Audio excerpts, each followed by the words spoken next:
मेरे ससुराल में मेरे पापा की तस्वीर के लिए जगह भी नहीं है।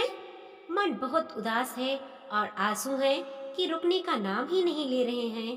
अपने कांपते हाथों से पापा की तस्वीर को पेपर में लपेट रही हूँ, क्योंकि इस तस्वीर को पेपर में लपेटकर अलमारी में रखना था।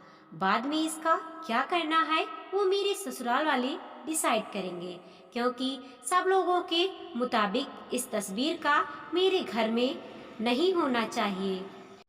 मैं सुनंदा जब से शादी होकर आई हूँ, मैंने इस घर को अपना घर ही समझा है और इसीलिए चाहे साफ सफाई हो, चाहे इस घर की सजावट हो, चाहे इस घर के लोगों का अपना मानना हो, मैंने दिल से वह सब कुछ किया जो एक बहू का फर्ज होता है। मेरी शादी को 10 साल हो चुके हैं और मैं अपनी शादीशुदा जिंदगी में खुश हूँ। परवीन बहुत अच्छे पति, पिता और बेटे हैं। मेरे ससुर नहीं हैं, पर मेरी सास माया जी अच्छी हैं। बहुत अच्छी भी नहीं कह सकती, क्योंकि वो जल्दी ही दूसरों की बातों में आ जाती हैं और उसके बाद परेशानी मुझे और मेरे पति को उठानी पड़ती है। एक देवर है मैं, जो माँ के अंधभक्त और लाडले हैं। उनकी अपनी बीवी से कैसे बनेगी यह तो भगवान ही जाने, क्योंकि अभी तक तो शादी हुई नहीं है। 2 बच्चे हैं, सागर और शुभांगी, जो घर में ही सभी के लाडले हैं। अभी 2 महीने पहले ही मेरी पापा का देहांत हुआ है। मैं अपने पापा की इकलौती बेटी थी। माँ को तो कभी देखा नहीं। सुना है कि जब मैं 2 साल की थी तब माँ और पापा का तलाक हो गया था। उसके बाद पापा ने दूसरी शादी नहीं की और मेरी परवरिश में ही अपनी पूरी जिंदगी गुजार दी। मेरे पापा मार्केटिंग का काम करते थे, पर मेरी दादी की मौत के बाद पापा घर में ही एक किराने की दुकान चलाने लगे, क्योंकि मेरी परवरिश ही उनकी प्राथमिकता रही है। उसी किराने की दुकान से उन्होंने मेरी परवरिश की, मुझे पढ़ाया लिखाया और मेरी शादी की। प्रॉपर्टी के नाम पर उनके पास बस वह एक मकान था, जो मेरे जन्म से पहले उन्होंने खरीदा था। मेरे पापा की मृत्यु के बाद 20 दिन तो मैं उसी घर में रही, पर कब तक वहाँ अकेले रहती, इसीलिए फिर एक कमरा छोड़कर बाकी के 3 कमरे और दुकान को किराए पर चढ़ाकर मैं अपने पापा की तस्वीर को लेकर इस घर में आ गई। वही तस्वीर जिसे पापा को की शौक सभा के लिए तैयार किया गया था। मैंने यह तस्वीर मेरे ससुर जी की तस्वीर के पास हॉल में ही लगा दी। 1-2 दिन तक तो किसी ने कुछ नहीं कहा, पर धीरे धीरे मैंने यह नोटिस किया कि कुछ ना कुछ तो बात है, पर शायद मेरे सामने कोई नहीं कहता। वक्त यूं ही चल रहा था। फिर एक दिन मैंने परवीन जी से मेरी सास और देवर को बात करते सुना। देख परवीन, सुनंदा से कह दे कि अपने पापा की तस्वीर यहाँ से हटा दे। भला बेटी के ससुराल में भी माता पिता की तस्वीर लगती है क्या? कल तेरी बुआ आई थी, वह भी कह रही थी, कैसी बात कर रही हो माँ? सुनंदा अभी तक पापा जी की मृत्यु से उभर नहीं पाई है और आप इस तरह की बात लेकर बैठ गईं। पर भाई, कल पंडित जी आए थे, उन्होंने भी यही कहा कि ऐसी तस्वीर शुभ नहीं होती। आने जाने वाले लोग भी टोकते हैं। हमने तो ना लगाई हमारे माता पिता की तस्वीर। क्या हमारे माता पिता खत्म नहीं हुए या हम उनसे प्यार नहीं करते? इससे पहले कि वो लोग कुछ और कहते, मुझे वहाँ देखकर सब चुप हो गए। मैं कुछ नहीं कर पाई, बस मेरी आंखों से आंसू गिर गए और मैं अपने कमरे में चली गई। दूसरे दिन मैंने वह तस्वीर हॉल से हटाई और अपने कमरे में लगा दी, पर इससे भी शायद मम्मी जी को समस्या थी। दूसरे दिन मौसी सास आई तो उन्होंने भी यही बात कही। अरे सुनंदा, बेटी के माता पिता की तस्वीर ससुराल में शुभ नहीं होती।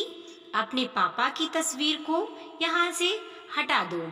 लेकिन मौसी जी, अब तो यह तस्वीर मैंने अपने कमरे में लगा दी, अब क्या समस्या है? फिर वही बात, कहा ना, यह कमरा भी इसी घर का हिस्सा है। इस तस्वीर को हटाओ और पैक करके अलमारी में रख दो।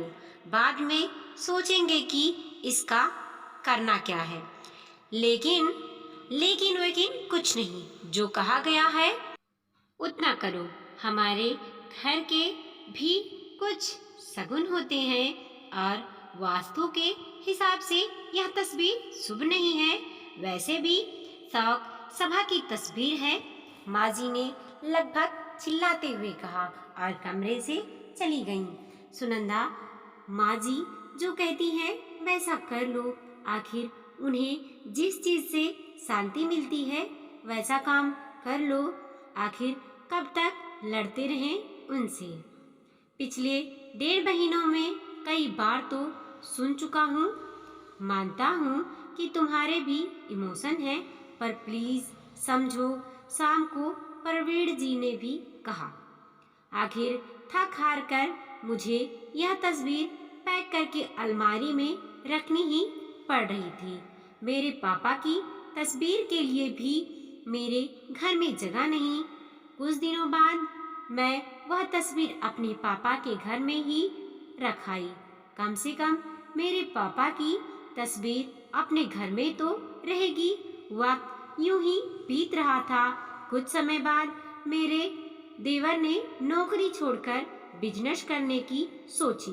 अपना बिजनेस शुरू करने के लिए उन्हें पैसों की जरूरत थी। इसीलिए उन्होंने और माँ जी ने परवीर जी से कहा। पर समस्या यह भी थी कि हमारे पास इतना पैसा नहीं था। इसीलिए परवीर जी ने लोन लेने के लिए कहा।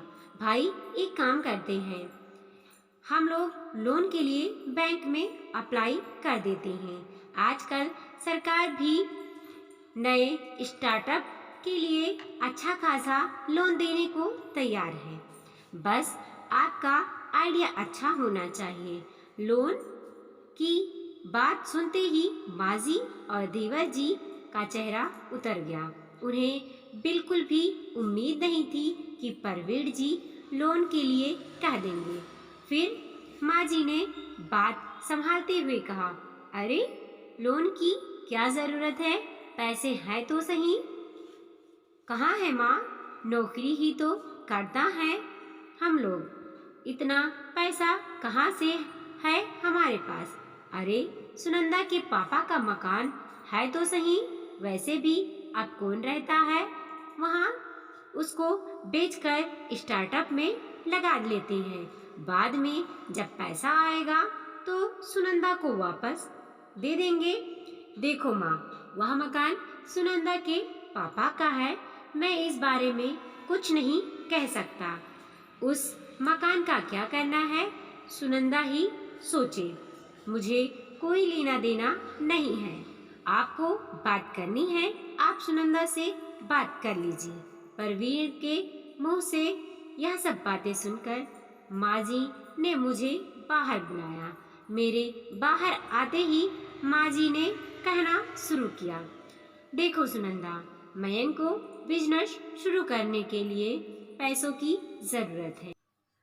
हम लोग उसके काम नहीं आएंगे तो फिर कौन काम आएगा?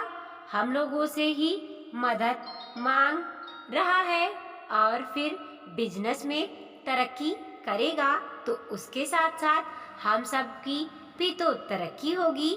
समझ रही हो ना बेटा? हाँ माँ जी, मैं सब कुछ समझ रही हूँ। आप जो कहना चाहती हैं उस बात पर आइए। मैं यह कह रही थी कि तेरे पापा का जो मकान है उसे बेचकर तू अभी मयंक को पैसे दे दे। बाद में मयंक का बिजनेस सेट हो जाएगा तो वह तुझे वापस कर देगा। पर माँ जी, उन पैसों का आप लोग कैसे इस्तेमाल कर सकते हो? मेरे पापा के मकान के पैसे तो आप लोगों के लिए अशुभ होंगे ना। यह क्या कह रही है भला? पैसे कभी अशुभ होते हैं क्या? बेटी के ससुराल में माता पिता की तस्वीर अशुभ हो सकती है, पर उनके पैसे अशुभ नहीं होते हैं। ये कैसी सोच? वह मकान मेरे पापा की यादें समेटे है और उसे मैं हरगिज नहीं बेचूंगी।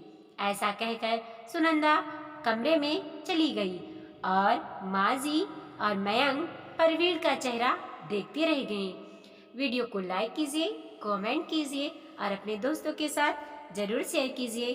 चैनल पे नए हैं तो प्लीज़ सब्सक्राइब कीजिए और देखते रहिए मोटिवेशनल स्टोरी।